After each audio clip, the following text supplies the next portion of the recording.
امام حسین کبھی خیموں کی طرف بڑھتے ہیں، کبھی فوج کی طرف آتے ہیں۔ عمر بن سعد نے کہا 9 لاکھ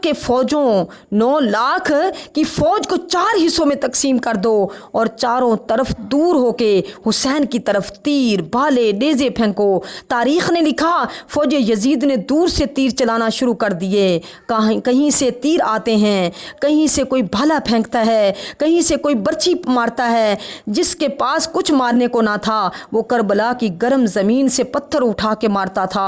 امام حسین کا جسم پتھروں سے، زخموں سے بھر گیا۔ تاریخ نے لکھا امام حسین کے جسم میں اتنے تیر لگے کہ امام حسین کا جسم تک نظر نہیں آ رہا تھا۔ بس نواسہ رسول گھوڑے کی زین سے زمین پہ آتے ہیں، فوج یزید خوشی سے جھومنے لگتی ہے، لیکن امام حسین کا وہ گھوڑا جس پہ امام حسین سواری کرتے تھے وہ امام حسین کے چاروں طرف طواف کرنے لگا تاکہ ان تیروں اور زخموں کو میں اپنے جسم پہ لے لوں۔ وہ گھوڑا دوڑ ہی رہا تھا، اتنے میں عمر بن سعد کہتا ہے رکو رکو، کوئی تیر نہ چلائے، ارے یہ رسول اللہ کا گھوڑا ہے، ایسا نہ ہو کہ اس گھوڑے کو تکلیف ہو۔ افسوس، رسول اللہ کے گھوڑے کا تو یہ لوگ احترام کر رہے تھے جس پہ رسول اللہ سوار ہوتے تھے، لیکن جن کو اپنے کندھوں پہ سوار کیا ان کا احترام بھول گئے۔ بس امام حسین سر سجدے میں رکھ کے اللہ کا ذکر کر رہے ہیں، اتنے میں ایک ظالم آتا ہے اور امام حسین کا سر قلم کر دیتا ہے۔ امام حسین کا سر کٹنا تھا کہ فوج یزید جھومنا شروع ہو گئی۔ تاریخ نے لکھا جیسے ہی امام حسین کا سر کٹا لوگوں نے سادات کو لوٹنا شروع کر دیا۔ کوئی خیموں کے اندر آ گیا اور بیویوں کے سروں سے چادروں کو لوٹ لیا، رسول اللہ کے گھر کے سامان کو لوٹ لیا، اور کچھ لوگ امام حسین کے پاک جسم کی توہین کرنے لگے۔ ایک ظالم قریب آیا اور امام حسین کے ہاتھ میں ایک انگوٹھی تھی، اس انگوٹھی کو اتارنے کی کوشش کی، نہ اتری تو انگلی کاٹ دی، اور پھر امام حسین کے جسم کو کربلا کی گرم زمین پہ ادھر ادھر رسیوں میں باندھ کے گھماتے رہے۔ عمر بن سعد نے کہا ابو حسین کی لاش کا وہ حشر کرتے ہیں کہ رہتی دنیا تک کوئی بھی یزید کے خلاف آواز نہ اٹھائے۔ امام حسین اور ان کے ساتھیوں کے جسم سے سروں کو کاٹ کے الگ کر دیا اور سب کے جسم سامنے رکھو اور گھوڑوں کو تیار کرو، ان کی لاشوں کو پامال کر دیں گے۔ زمین کربلا گواہ ہے۔ کوئی قبیلہ آ کے کہتا ہے علی اکبر کی ماں ام لیلہ ہمارے قبیلے کی ہے، ہم علی اکبر پہ گھوڑے نہیں دوڑائیں گے۔ کہیں سے کوئی کہتا عباس کی ماں ہمارے قبیلے کی ہے، کہیں سے کوئی کہتا قاسم کی ماں ہمارے قبیلے کی ہے، کہیں سے حر کی لاش کو کوئی اٹھاتا ہے، کہیں سے کوئی حبیب کی لاش کو اٹھاتا ہے۔ بس کربلا کی زمین پہ صرف فاطمہ الزہرا کا بیٹا پڑا رہا۔ کسی ظالم نے یہ نہ کہا کہ یہ ہمارے رسول اللہ کا نواسہ ہے۔ بس گھوڑوں کو تیار کیا گیا اور امام حسین کی لاش کو پامال کیا گیا۔ تاریخ گواہ ہے مشرق کے گھوڑے مغرب کی طرف دوڑتے ہیں اور مغرب کے گھوڑے مشرق کی طرف دوڑاتے ہیں۔ امام حسین کی لاش کو اتنا پامال کیا گیا کہ امام حسین کا سینہ پشت پر جا ملا، امام حسین کے جسم کے ٹکڑے ہو گئے۔ فوج یزید امام حسین کی لاش پامال کر رہی ہے، وہاں شمر اور عمر بن سعد خوش ہو رہے ہیں۔ اتنے میں اندھیرا چھا جاتا ہے، شام بچ جاتی ہے۔ بے پردہ بیبیاں زمینیں کربلا پہ بیٹھ کے شہیدوں کو رو رہی ہیں۔ امام سجاد نے دیکھا کہ زمین رو رہی ہے، آسمان تڑپ رہا ہے، کہیں قیامت نہ آ جائے۔ اپنے سر کو سر سجدے میں رکھ کر پوری رات اللہ کی نعمتوں کا شکر ادا کرتے رہے۔ بس شام کربلا کا ڈھلنا تھا، 11 محرم کا سورج طلوع ہوا۔ شمر رسول اللہ کی بیٹیوں کو قید کرتا ہے اور قیدی بنا کے کوفہ اور شام کی طرف چلا جاتا ہے۔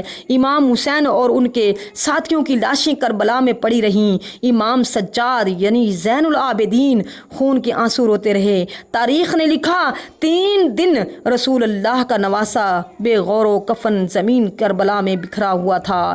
13 محرم 61 ہجری جب آس پاس کے لوگوں نے دیکھا کہ فوج کا پہرا کم ہوا ہے تو وہ نہر فرات پانی بھرنے باہر نکل کر دیکھا زمین کربلا پہ لاشیں بکھرے ہوئے ہیں۔ وہ چیخ کے روتی رہیں اور اپنے اپنے مردوں کے پاس جا کے کہتی ہیں اے لوگو یہ رسول اللہ کا خاندان تھا، شاید یزید کی فوج نے ان کو شہید کر دیا، آؤ ان غریبوں کی لاشوں کو تدفین کرتے ہیں، ان اللہ کے رسول کے خاندان کے نواسوں کو تدفین کرتے ہیں۔ ان کے مردوں نے کہا کیا کہہ رہی ہو، یزید نے مارا ہے، ایسا نہ ہو ان کو تدفین کریں اور کل یزید ہمیں بھی مار دے۔ وہ عورتیں رو کے کہتی ہیں اے بدبخت لوگو، اللہ کے رسول نے فرمایا تھا میں اجر رسالت کچھ نہیں مانگتا سوائے اس کے کہ میری اولاد سے محبت کرنا۔ اے لوگو اگر تم نہیں جاتے تو ہم عورتیں جاتی ہیں اور ہم رسول اللہ کے خاندان کو تدفین کرتی ہیں۔ کچھ کے ضمیر جاگے اور کچھ مرد اور کچھ عورتیں زمین کربلا پر پہنچیں اور دیکھا کسی کے جسم پر سر نہیں، لاش کربلا میں بکھری ہوئی ہے۔ انہوں نے سوچا سب کی پہچان کرنا ناممکن ہے، ایسا کرتے ہیں ایک بڑا کھڈا کھودتے ہیں اور تمام شہیدوں کو اس کھڈے میں تدفین کر دیتے ہیں۔ اور یوں وہ کھڈا کھود ہی رہی تھیں کہ اتنے دیر میں ایک طرف سے ایک نورانی چہرے کمر چکی ہوئی آ پہنچا۔ لوگوں نے سوچا شاید کوئی سپاہی ہے۔ وہ کہنے لگا اے لوگوں ڈرو نہیں، میں اسی امام کا بیٹا سجاد ہوں۔ اور پھر امام سجاد رسول اللہ کی لاش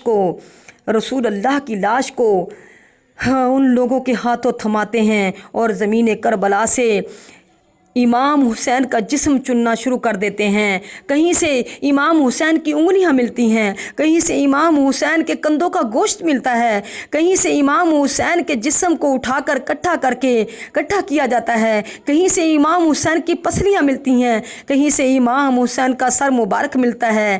جس زمین پہ کھڈا کھودتے ہیں قبر مبارک بنانے کے لیے، وہاں سے پہلے سے ہی ایک قبر بنی ہوئی ہے، وہاں نواسہ رسول کو تدفین کیا جاتا ہے، ساتھ میں علی اکبر علی اصغر کو تدفین کیا جاتا ہے اور اس بڑے کھڈے میں تمام شہیدوں کو تدفین کیا جاتا ہے جس کو آج بھی زمانہ گنجے شہیداں کہتا ہے۔ اتنے میں کوئی کہتا ہے ایک بوڑھے کی لاش رہ گئی ہے۔